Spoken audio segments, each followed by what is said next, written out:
Great. Thanks everybody for joining. This is the session for making home hemodialysis work for you. We'll get started in just a few moments. We're seeing the people join, so we'll give it maybe 1 to 2 more minutes here. Also, please take the opportunity to participate in the poll. It should be on the right side of your screen under the session tab, and let us know your relationship to home hemodialysis. And we would love to know a little bit more about our audience. And we will get started in just a couple minutes.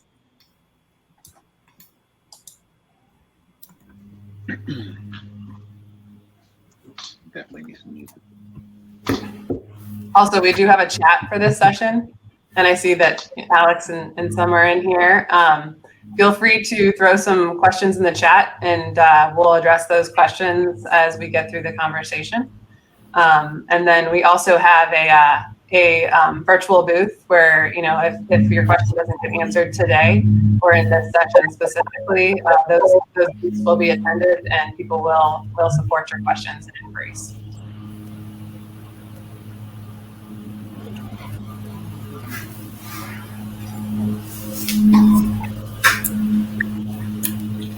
Does anyone else hear that humming, or is that me?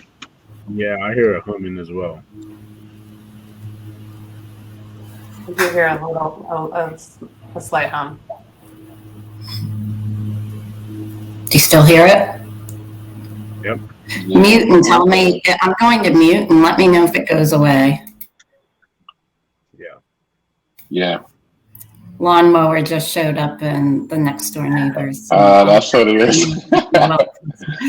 It's part of, Turn off your camera. Turn off your camera. Open your window. Windows are shut. No, I said open it up and tell him, turn off that all. Get out of here. I'll send my husband out. There you go. I say we talk over it. I say we go ahead and get started, right? Yeah, we're good. Yeah. Okay. No worries, Maria. All right, let's get started. Thanks so much again for joining the session of Making Home Hemodialysis Work for You. And thanks so much to our panelists for joining. I'll begin with some brief introductions of those we have supporting the dialogue today. First off, I'd like to introduce myself. I'm Ann Edwards, the Manager of Patient Experience at Outset Medical. I'll be moderating the conversation, where the intention of our time together is to have a collaborative and valuable conversation from the patient perspective on the topic of making home hemodialysis work for you. In this session, we'll have some great representation of the content we plan to cover and topics such as the benefits of doing home hemodialysis, what to expect from training from home, balancing lifestyle, including supplies, scheduling, and maintenance, quality, and also quality of life considerations. I'd like to kick things off with the introductions of our panelists. We have Jug Atwal. Jug. David Rush. Hello. And Maria Godina. Hi, everyone. Jug is the Director of Clinical Programs and Research at Satellite Healthcare, a role he's very passionate about since, in his words, he gets a chance to help change the way care is delivered, one program at a time. Jug has been part of the kidney community for 20 plus years, beginning his career at Satellite in 2001.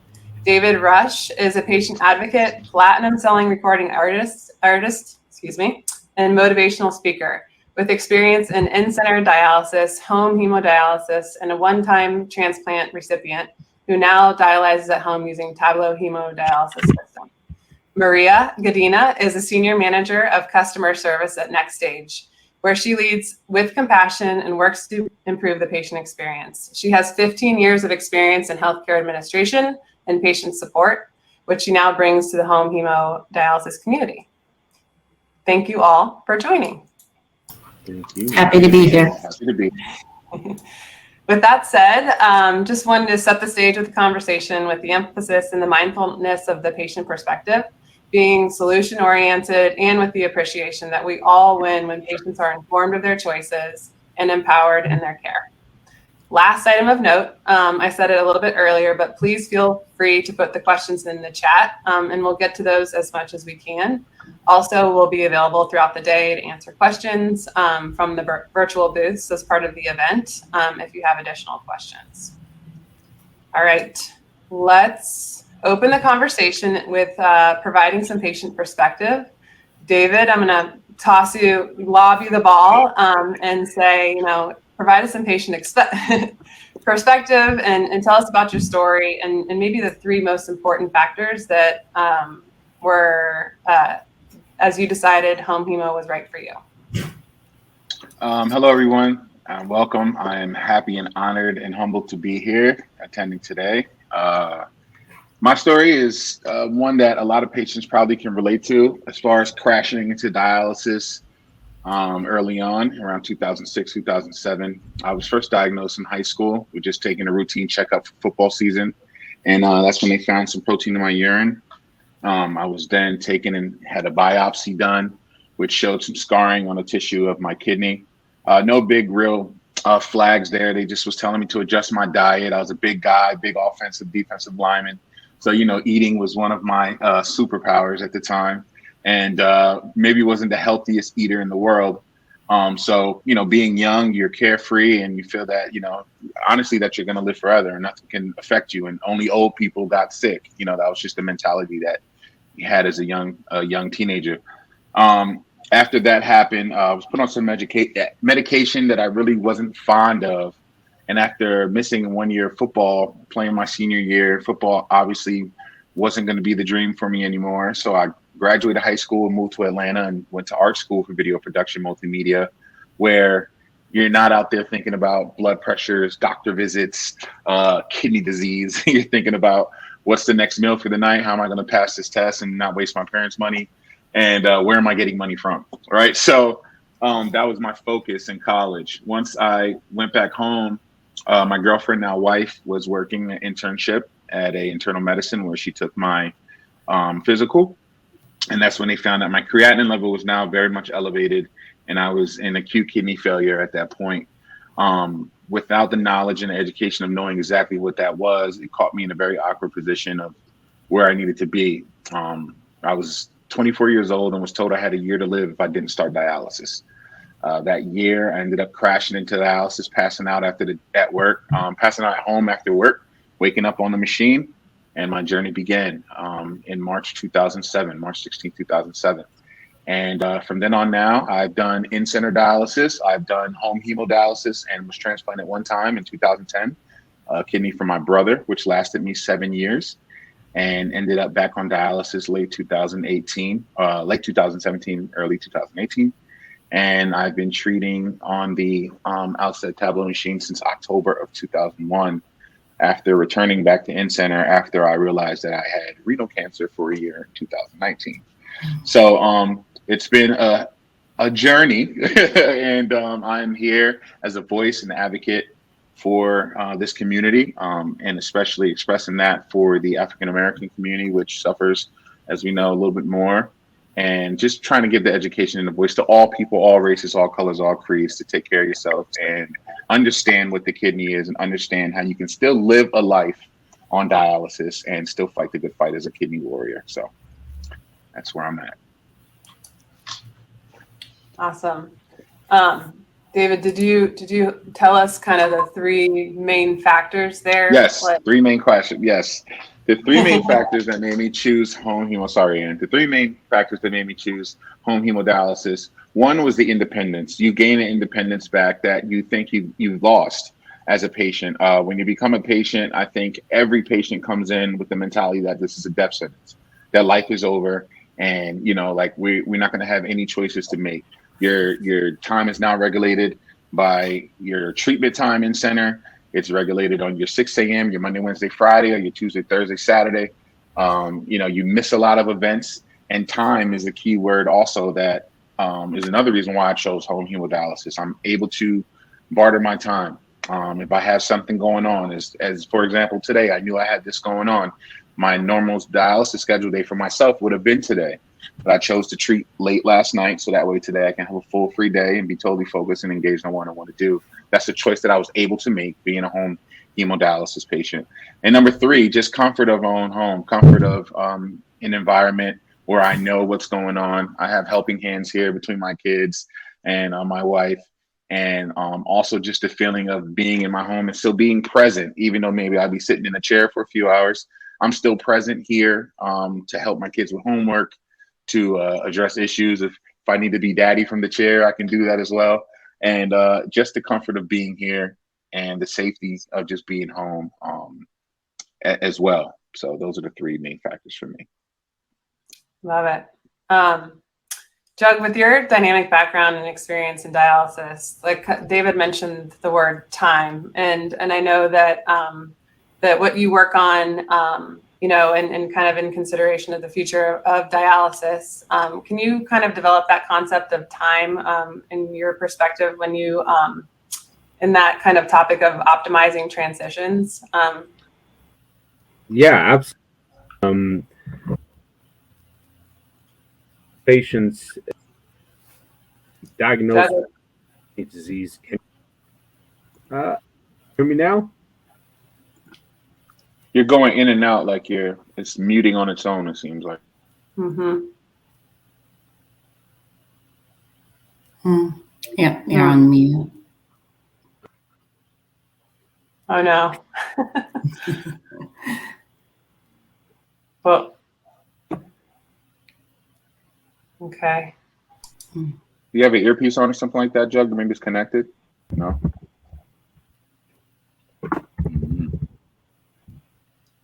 Okay. Well, maybe we'll let you chat with technical for a second. And Maria, we'll swing over to you. Sure. I know that you know, like you, I've enjoyed talking with hundreds and hundreds of patients, right? And really, it's about meeting patients where they are. It's about being a good listener, learning from the patients, and considering the patient's perspective.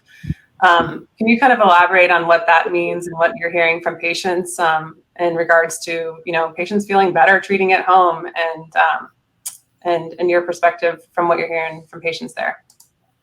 Sure. So we have thousands of patients treating at home, and what we hear most is that they feel better and have more energy. That's the biggest piece of feedback we get. In our process with customer service, we have an outreach program for patients when they first go home. So we have a check-in process, and we want to make sure to walk them through what it means transitioning home. And during that time, we'll usually ask them, like, how are things going? What are your challenges? And what's, you know, your success? And in that, it's always having more energy. And then I loved what David said about that control in your life. And I think that that's what it's all about, is having that control. It's when you have somebody call in and they're like, you know what? I'm going this weekend to see my grandkids. I haven't seen my grandkids in 4 or 5 years, you know? And it's just, it makes your day to hear that. It's like, you know, you were spending your days in a treatment center. And for some folks, I do want to say the treatment center is great, because if you're at home and you're lonely and you feel like you need an outlet, there's a community there. But there are a lot of folks who want to go see their grandkids, want to go to that wedding, you know, even, you know, go to a funeral that's important to them. And having home dialysis is a choice, as a way to take that control back. And I think that's what really keeps people at home, is knowing that they have those opportunities to them, and they can start living the life the way they want to again. Mm-hmm. Love that. Love that. Jug, are you back on, or are we still working on it? Looks like he's even a little blurry. Okay, we'll okay. I'll log back in. Okay. Let's see. So in terms of overall health and lifestyle, David, you said you feel like you're getting, you know, your lifestyle, your time back, and your time back with your patients. What I was going to look to Jug to see is and develop too was the time and training, and what can you describe a little bit more about what that experience was like for you, how you felt supported as a patient, and even from a family perspective and perhaps a care partner perspective? Sure. Well, as far as with training, you know, when I came in to train for the Tableau, I had a little bit of experience because I was a home hemo patient before with NxStage, so I knew what it took to be a home patient. That kind of prepared me to be ready and expect the things to go home with. As a patient dealing with going home, there's a lot of moving parts, a lot of variables. You have to be, number one, very willing to do this, and the want to live and the want for that independence to kind of come back into your life. When I went into training, I remember going in with the mentality of, at first, I didn't want to go back home. It was just, I knew at the time that for me, when I went back home the second time, it was a different situation. You know, I had children at this point, and we didn't have a lot of room, and you know, I just knew like I was doing treatment like 4 or 5 days a week, and it was just I was kind of burnt out. So when I went back in center, I just put it in my mind, like, you know what, I'm doing good here. I'm 3 days. I don't have to clean up anything. I don't have to, do anything. I'm just going to go treat and go home. And I was fine with that for a while, really was. And then when I did get home again and started the training, I realized, like, man, you kind of get that feeling back, like, I can do this. It was a 3-week process, a 2-week process for me. And being able to see the technology and kind of relate it to like an iPad effect and, like a phone. So it was kind of at home for me to click around and move around on the machine. And once I treated and was like, man, this is what I miss about being home, being able to have that independence, know what I'm doing, care for myself, because we trust, well-being. We trust these, techs to take care of us every time we're there.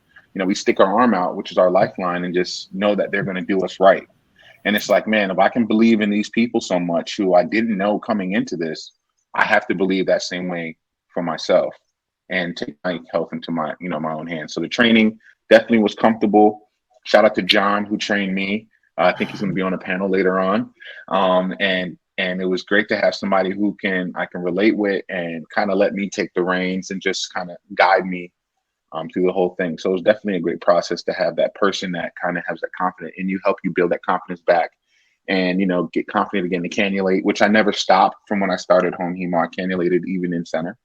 So that can be a big thing for patients as well. But just having that pep behind you that you could do it and give you that confidence to do it again, it was definitely a great experience. I think, kind of as you highlighted, David, really like it when it's like when you first consider dialysis, or when you first consider your care choices and options and treating on dialysis, it's almost like peeling back layers of an onion, right? Like it's kind of like you had those initial concerns, and then when you began training, it sounds like you had other concerns that came up. Like, how did you address, those different concerns or those different barriers that you perceived as you kind of moved through your journey and considering, your best options?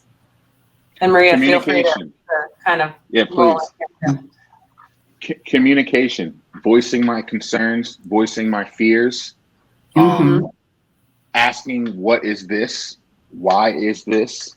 And I think when you're a patient, sometimes you're scared to ask those questions because you may not think you have the knowledge of what you're asking somebody that's a professional in the field.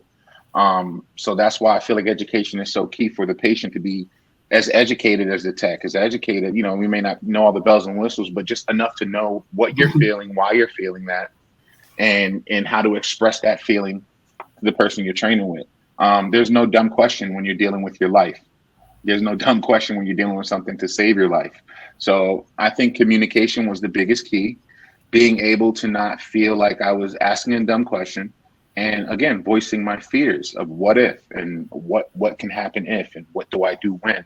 And just being able to be free in that aspect of, you're going to have days where things don't work. How do I handle that? And you're going to have days when things are smooth and, and you feel great about yourself. So I think the main thing is the communication and just being an open book and being able to have your feelings and fears and happiness and everything just be expressed in one thing and not feel that you're doing anything wrong by doing that.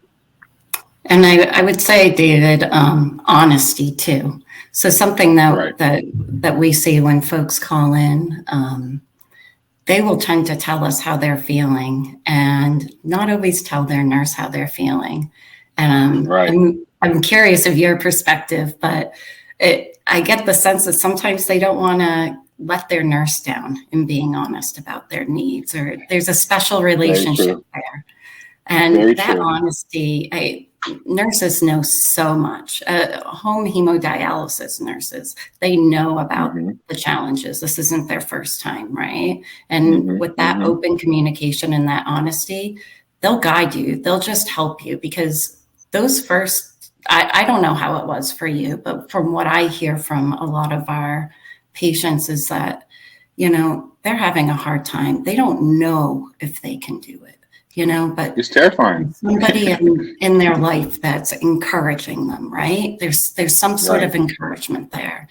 And I was giving this some thought before the weeks leading up. And one of the things I was thinking about is, you know, we talk about, you know, how do you prepare and all of this. And it's like, well, you know, you prepare your home, you do this, but at some point, it's about, you're probably dealing with some depression. You're confused. You don't really know what your future looks like. And my advice would be, take a moment and think about, you know, how did you imagine your future maybe before you were sad? Like, what did that look like? And then from there, just start putting one foot in front of the other. Just do one thing to get you there. And if you're honest with the folks around you, then you can find the resources that are going to guide you to get you where you want to be. And that's going to help you make the right decisions to get home, if that's what you want. You make an amazing point with community. When I was in center, the techs and the nurses were my family. I spent more time with them, you know, than I did some of my own family. You go in there with your problems. They're your therapists. They know you. They know when you're upset. They know when and you build special bonds with certain ones. And, you know, like, and that's something that was very important, because when you do go home, like, you have to be able to express that. But then when I got my home nurse, it was like, that just kind of carried over from me, where I can text or call like, hey, I'm struggling today. You know, like my venous pressure keeps elevating and I don't know what to do. I don't, you know, can you help me find another, you know, I've tried to re-stick myself. Can you help me try and find another hole? Or, you know, like there's things like that you can bring to them that just makes it a little more easier. And you know, every dialysis patient, when you go into dialysis and they're sitting in that unit, it may be 30, 40 people around you, but you feel by yourself. You feel like it's only you going through it. And you feel like a big burden to the people around you when you're home. And it's kind of an escape. When I was in center, it was kind of an escape from putting my life in my family's face. I felt like if I was in center, they wouldn't have to deal with daddy's sickness or her husband's sickness all the time.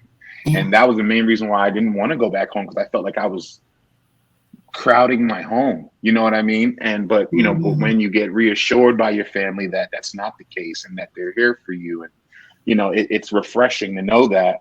But we definitely, as patients, sometimes need that reassurance, and sometimes we find it with the nurses and the dietitians and everyone. So that relationship and community and your home nurse and the communication is super key for success at home, because you cannot do it by yourself. Even though you're home doing it, but you're not alone at all. You know what I mean? And when your flow sheet gets back to them and they're calling you, hey, what's going on over there? You're not alone.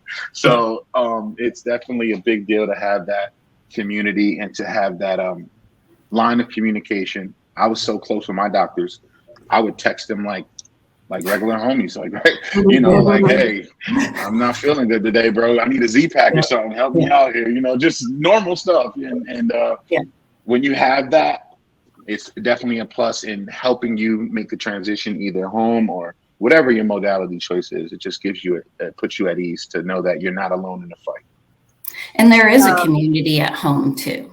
And so that's, there's just a different community when you go home. Right. And so it's a double blessing. Exactly. There are online communities. You can find people in your area that are going home. There's so many communities out there. And there are other types of support, right? Like technical support to help you through what you're trying to figure out. But there's also support from your nurses who can team you up with folks. So Yeah. Very true. Those are great points. I think we'll probably continue through and probably revisit on like that community component. But while we have Jug, I'm going to keep talking and let you kind of blend in a little bit. But we're talking about training and kind of some of the barriers there and kind of that community feeling and family support that you get from the clinic. And, also Maria was saying, you can call in technical support and get support on your device specifically there. So one thing I kind of wanted to make sure that we hit on, and I was noticing some questions in the chat and whatnot, and I didn't want to pass over this opportunity, but like there are some sticky spots with challenges and barriers that patients feel like, and they just don't bring them up and they keep them real tight to their heart. But cannulation and access, I'm seeing lots of questions about that. Jug, I thought you had a great perspective to add on the cannulation component that may be in complement to David's experience. David, can you talk a little bit about what training was like for access training, cannulation, self-cannulation, and then Jug, feel free to hop in here. Sounds good. David, did you want to go first? I've been talking enough, Jug. I'm waiting for you. I want to hear you. Here then. All right. From my perspective, thanks. First of all, sorry for the technical issues, but jumping right into this, I have experience on working the in-center dialysis floors as well. So some experience I have with patients is not one patient is comfortable or happy to cannulate themselves at the beginning. Everyone is afraid, and this is one of the biggest probably barriers that we have to getting patients home to a better modality choice. But my experience is, I have this one experience I was sharing with Annie yesterday was I have this patient that's on self-care. So we did this self-care program where, we know patients don't go home because they're scared to cannulate themselves and they're afraid that medical professionals are not allowed around. Probably two of the most highest reasons why patients don't go home. So we did an in-center self-care program where we said patients could still benefit from learning how to do everything on their treatment themselves, and keying in these numbers makes you realize things differently. And one of our patients, he said, "Hey, Jug, I would do this program, but I will never cannulate myself." And so we agreed to that, and we got him in the program, and he was doing everything, setting up his machine, disconnecting, pulling his needles out. And after 2 years of just working with him and him understanding and seeing the process, he finally came around to saying, "Hey, I want to try this. I want to try cannulating myself." And so we did a very slow process with this patient where, let's just first learn how to prep your access for cannulation, clean it properly, get it ready, understand where you're going to cannulate, where those sites are. And once we got through that, we got him with hands on the needles and guiding him through the cannulation process. Now, this is about 2.5 years after he started self-care. I talked to him last month and he said, and we talked about cannulation, and he said, "I will never let anyone else touch my access ever again." And I said, "Why? What's the reason behind that? I need more, so I could tell other patients." And it really came down to, from a patient perspective, you're able to feel everything that's going on when you're cannulating. And me as a healthcare worker holding a needle and cannulating you, I don't feel anything. So I don't get the pre-warnings you get that, hey, something ain't quite right, where you guys could course correct earlier than I can. Right? I wait till you jump, unfortunately. And so this was really a eye-opening, conversation, and just saying, hey, if we could get this out to more patients so they understand everyone is afraid, but once you learn, once you understand it, you won't go backwards. You won't want anyone else to touch your access anymore. David, would love to hear from you there. It's true. The jump is something I remember. I remember, there's some time when I used to get cannulated by the techs, and some of them are a little rougher than others, and some some of them a little gentler. And I remember when I started doing my stuff, you kind of could feel. I have a buttonhole. The buttonhole method on me, you can feel the canal, so you kind of feel like a pop when it enters the vein correctly. It kind of pops into place, and that's kind of how you know. And there's a feeling of when the needle is touching outside of the vein. And it's like a little sting, and you're like, okay, I know I'm not right. You'll see me adjusting and messing around with it. And even, as being in center, when they would do it, unfortunately, you would not know if it was right until they put a little saline in, and it starts to burn, or and then you're like, no, it's not it, that's not it. And it can get frustrating for patients as well, to where if you infiltrate, then you have to wait, and then you have to ice, and then now your treatment's prolonged, and then you have to either come back the next day. And it was always some instances like that. So I always felt that cannulation should be offered from the beginning.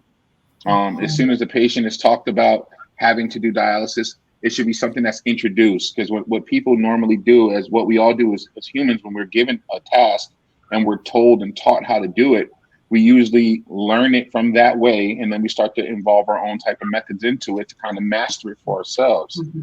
So if we were to start patients from the beginning, thinking, letting them know that this is part of the process, maybe not every treatment, but at least one treatment out the week. If you're doing in center and you're doing 3 times a week, maybe every Wednesday you cannulate yourself, it'll start to open them up. And then we introduce home hemodialysis, to where this is something that you'll get to do at home on your own.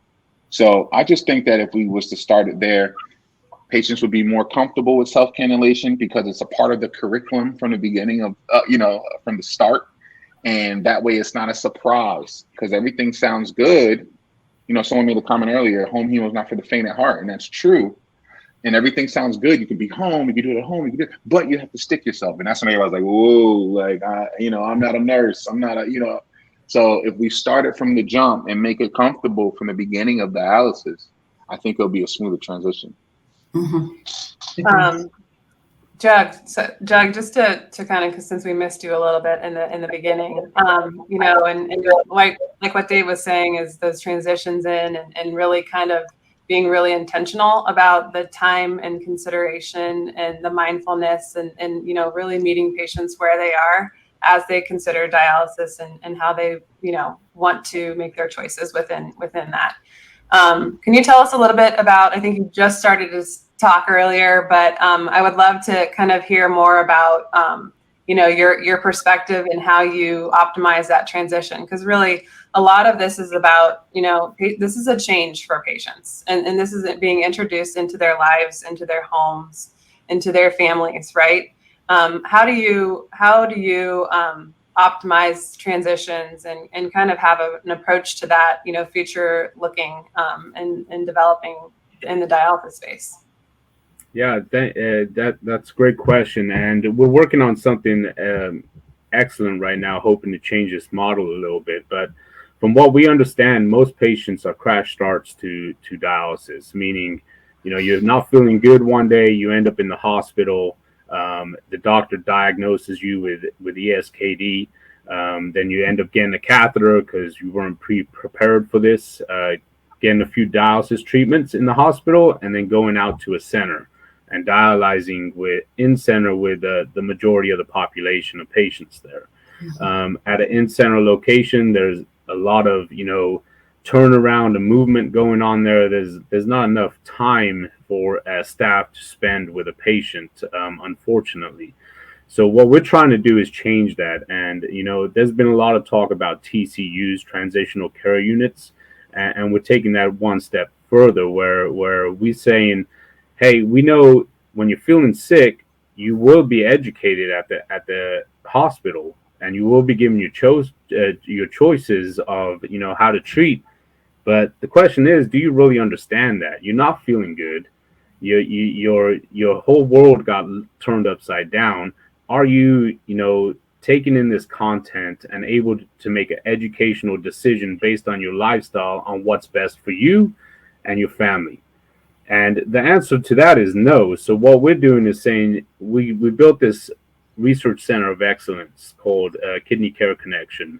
And here we tend to take these new patients in and say, hey, we have a different staff to patient ratio. We have created time to spend with you, get you on the machine, spend time with you, and really go through these different options you have, as well as other things like importance of medications, hospital visits, keeping up with your nephrologist visits, and different items like that. But not only going over it once with you, because you need to hear it multiple times to truly understand it. So that's where we're building this time to say, hey, rather than going from a hospital straight to an in-center facility, why don't you come to this kidney care connection where we'll actually clinically stabilize you, meaning we'll dialyze you appropriately, get you feeling better, educate you, and then you as an individual and with your family can make the right choice for yourself. And once you make that choice, we'll help you get to that route you would like. Love that. Just that approach of realizing and embracing that dialysis is not a one size fits all, kind of environment. So when it comes to educating and informing patients making their own choices, then, I think of, homes. Homes are not one size fits all either. When the reality is that when you're putting technology and care in a patient's home, there's that consideration. I think a lot of patients have questions around that. What's going to be required of me in my home when it comes to, connecting things, and also just in managing supplies and managing a routine. Maria, can you kind of touch base a little bit on that? I think that's something that you and I are very much peers in that, and kind of in that environment. But I would love for you to kind of just develop the conversation on, what patients can expect with doing dialysis at home. Yeah, I think the setup portion is where the differences really come into play with what's available at home right now. So I can speak for the NxStage side that, you need a grounded, you need to be able to plug into a grounded socket, and you're going to be able to hook up. We'll give you a kit to hook up through your sink or washing machine hookup, really. That's like the basics of it. There's going to be water testing, of course, and then our pack is right within our machine for filtration. So our system is built up to be very mobile in the sense that you can move it from room to room, and you can take it with you where you go, being on a plane, in your car, your RV, whatever your lifestyle that you want. Something that I did want to speak to that I think is unique and has really come into play for us. I'll be honest, this has been very recent that we've seen an increase here, is when we talk about water quality. So we saw extreme droughts this summer across the country. And if anyone's aware about what happened in Jackson, Mississippi, for instance, we're seeing a lot more patients where it's not about hooking up to water anymore. It's, I have electricity. I don't even have decent water. We're able to keep patients at home or bring patients home where maybe there can be challenges of even being able to get to a center. And so that's considerations that I think nurses can have conversations with their patients and look at, again, what works for you. That's what to expect with the NxStage system. And I think David can better speak to the Tableau and what to expect there. It's kind of the same. You want to make sure that you have the panel system set up so that way you're not, tripping anything in the home. The machine does have a built-in safety that if anything was to trip, it will kind of stop itself and keep itself running. So that way, you're not losing the blood and anything like that. And it will start back up, completely once the power is back generated.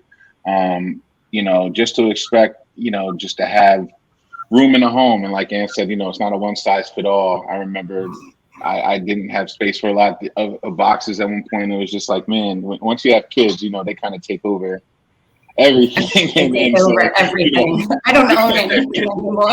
yeah, with my stuff and their stuff and the accumulation of their stuff and accumulation of my things, it was a little overwhelming at a point. But, you know, as long as you have your own space, a good system set in for your electricity and the water, of course, like you said, running to the water and having good water. The filters will let you know if there's something wrong. I mean, you know, we do the water testing as well. And if there's something that's not comfortable in the machine, the safety filters will kick on and kind of that say, hey, we can't treat today. There's an issue going on with the water. And, you know, I'm grateful for those super safety features that I'm sure both machines have because, you know, it's about the safety of the patients at the end of the day. So very similar in those type of things that are to be expected for both machines. Yeah. And with boxes, I think we've made some changes recently that there's more flexibility. So you can have 2 weeks of stock as opposed to a month of stock, which is probably a guess of where it's beneficial for the patient. Yep. Yeah. It's beneficial for the patient. Yeah. I was gonna there are add, options, you know. Yeah. I think I was just going to add to that, you know, kind of that just a little bit about that and as it relates to, you know, the Tableau in the home. Tableau also has a patient key that, you know, that can be mobile and it can go in and out of different centers and different locations. And then the onboard filtration system is really, you know, it creates that diacylate on demand and does that filtration, you know, right there on the spot and also transports, you know, there's a Wi-Fi connectivity component with Tableau, and that, you know, transports, you know, your flow sheets and all your treatment information, you know, through the cloud and then we can also support you technically and even, you know, remote into the device with that Wi-Fi capability. So those are probably just kind of some of the nuts and bolts. And then obviously with supplies, I think you know, the acknowledgement there is that, you know, patients need creative options. They need to be supported with dynamics and they need to be supported with inventory management. You know, it's not about receiving a consistent, overwhelming largely amount of boxes. You know, it's about, you know, helping you manage that and you know, meeting you where you are with your supplies, with the space in your home and hopefully smartly supporting you there. Sure. And I think that there's I think there are rumors out there that we send like this like same amount of product out every month, which is interesting and something I'd love to debunk because we do look at the product that you have on hand and we only backstock what you need. So we're not supplying overly amounts. And we do also, the remote in technology is definitely different with Tableau. We do offer the flow sheet part, right? So we do have that connected health piece where there are some big, I'd say some differences there between the Tableau and the NxStage. But I think we both do connected flow sheets, correct? Yeah. That's awesome to have that option. That's awesome to have that option for the patients. I mean, I think, you know, with the for the delivery and things, you know, it's a great deal because some people in these, you know, in the apartments, East Coast, those New York apartments and those small homes, like you can't fit nothing. So, you know, it's great to have that option for them to be able to get different order times. That's awesome. Yeah, I used to work with the international team too, and that was something we talked a lot about, London flats. So New York is right there with London flats, and you really have to make sure that you're being flexible to support folks who, not everybody owns a home, no matter where you live, right? And so these are the make. So we've learned, I think the home industry, you know, the home hemo industry and all has learned more about flexibility to meet those patients where they are, right? And that's something that we're all consistently learning and taking that and making positive changes to make it easier to go home. I think just to add to that, I think besides that, from a patient's perspective, you know, if you are ever concerned about the room in your place and can I make this work or not, it's a perfect opportunity to pull the team in and have those discussions. Your nurse, you know, we have CCHTs and different people that could assist with this kind of help, right? We could come evaluate your home. We could talk about, what we can do, what systems we could put in place if we need a shelving or something to make it work. I would hate for the lack of space to be the reason you didn't go home. And I don't think that's justifiable, right? So let us help you. And with these manufacturers, they're doing more shipments. We could come up with systems. We could figure it out to get you home on that treatment you would like, if that's what you choose. That's that communication factor you're talking about right there. Communication. I agree, David. Yeah. Sorry, I was going to try to do a couple of questions from the chat, and then we can kind of just. But Jug, somebody from the chat, Nicole Phillips said, what's a realistic time for learning home hemodialysis? And she added that TCU component. Do you see a difference in the training time or kind of the patient experience when it comes to the TCU approach or environment? Yeah, so the patient experience is completely different. So patients that have come through what we had was an optimal transitions program, they just wanted to stay in it. They didn't want to move anywhere because, you do get that more time with medical professionals to really stabilize you and educate you, and they didn't want that to go away. So the experience was amazing from a patient's end, but it was hard to move them on to a modality of choice after. The next question, what was the other piece of that question again, Ed?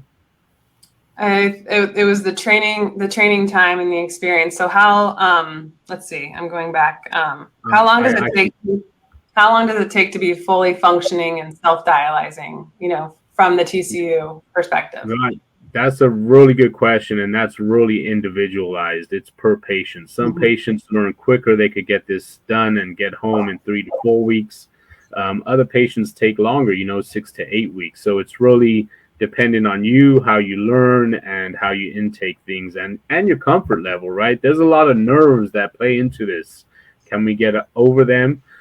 Something we do have been started at Satellite is an assisted program where, if you are nervous about going home and you're done with your training, then we could provide some kind of assistance on the home level for a period of time to get you over that hump as well.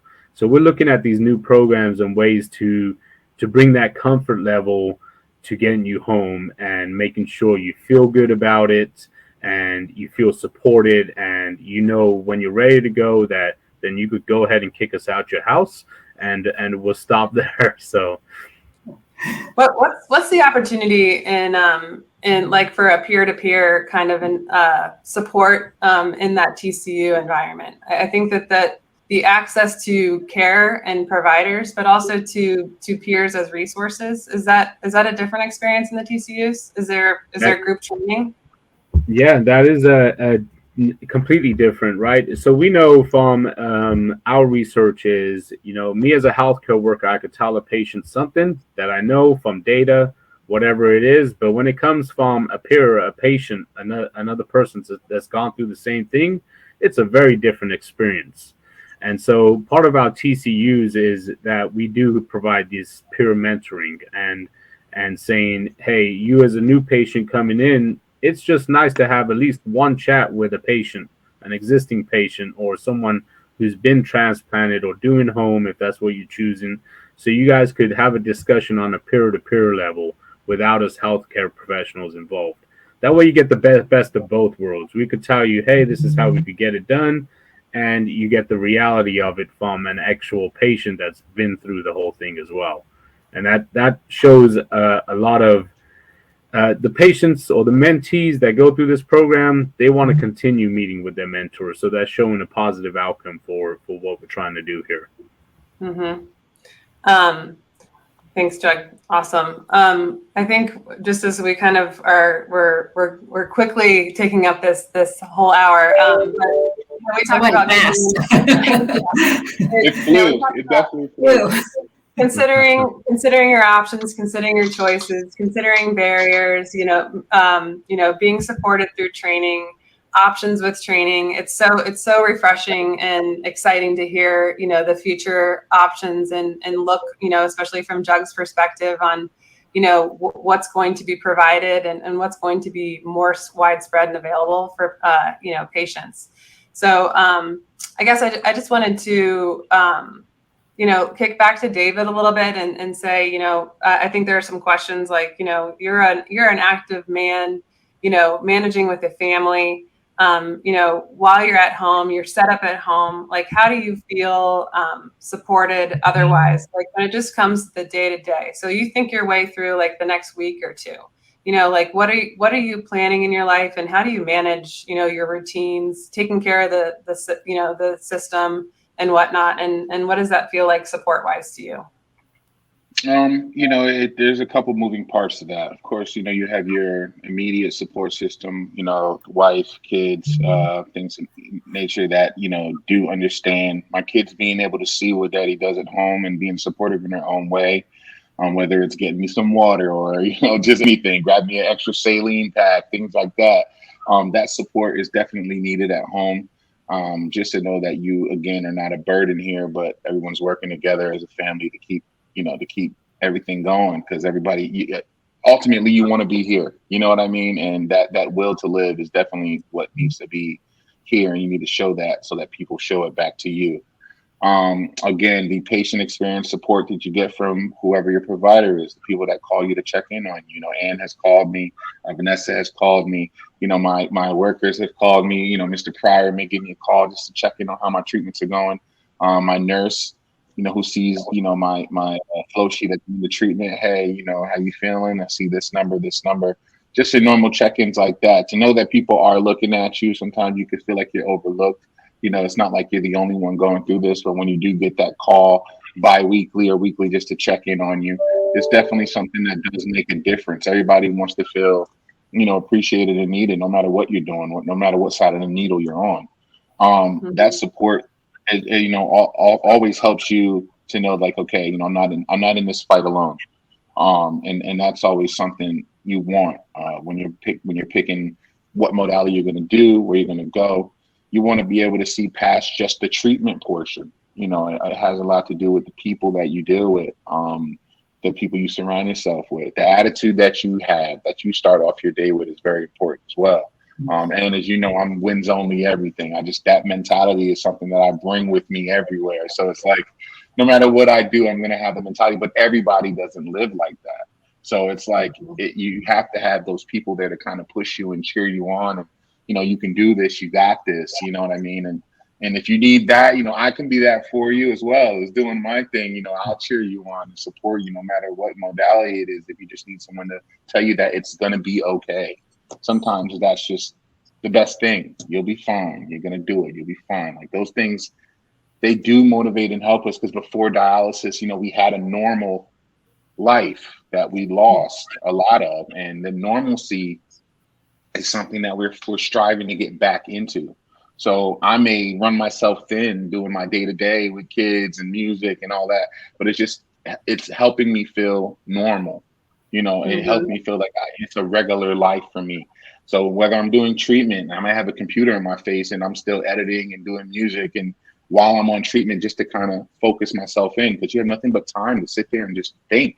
And sometimes that can be the worst thing to do, because you think about all the ways that you can mess up, you know what I mean? So it's just having that, keeping yourself busy, knowing that you could still live a life on dialysis, and, put the same goals that you had for yourself before it, but you just got to kind of maneuver it in a way that's going to support you for what you do, and keep the right people around you, keep a smile on your face. And I think, you can all do it. Yeah, I think it's so good for all of us to hear, right? Like we need to walk with you and kind of walk with you through your week and through your day and through, your challenges and through where it feels good. And it sounds like, at home, you can manage your schedule, you can, treat when you need to treat. And then it sounds like it's not, contrastingly maybe to treating in center or something like that, some experience, feeling more tired and things like that. It sounds, sounds like you're, treating in the morning and then off you go. So that's the time usually is the morning for me, because I feel like if I get it out of the way, I'm good. And sometimes it's a tight schedule because I do the morning daddy daycare routine where it's breakfast and lunch, drop them off to school, come home, treat, and want to be back there to pick them up. And sometimes my wife's like, I got them.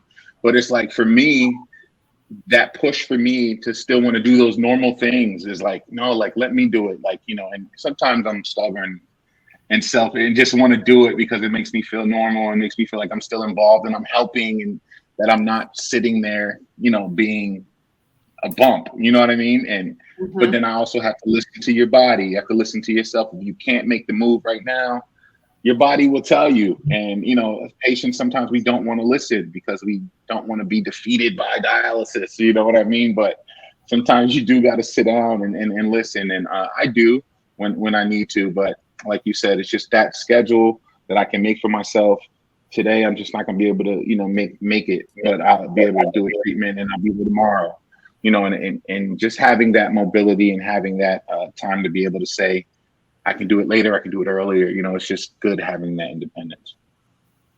Awesome. David, I have to say my, I don't share this often, but my son was born with a single kidney and he's on a special diet. And hearing you talk about having a very, as you put it, normal life is really an inspiration. And I think it's what makes me so passionate about what we're all doing here. So thank you for sharing that story. Thank you. Prayers up for your son, most definitely. And tell him, hey man, he just got a special one. That's why he got one. It's the golden kidney, baby. So he's got to be feeling good because he knows how to push my buttons. So. Hey, so as long as he's doing that, we are That's 100. Right. That's he's right. Gonna be fine. He's gonna be fine. And just tell him he got the golden kidney and he can do anything he wants in this world. If he put his mind to it, he can do anything he wants. Great. Thanks. Thank you, David, for really for your time. Because as that's been the theme, a lot of today is that, time is a luxury and time is something that we want to be very mindful of when it's together and then when you have that freedom of time. So looks like we're out of time for today, but so glad. Yeah, so glad. Great job, man. Contributions. David, Maria, and Jug, you all are wonderful and appreciate being part of this community with you all. And thank everybody in the audience for joining. Thank you for your time and for participation here.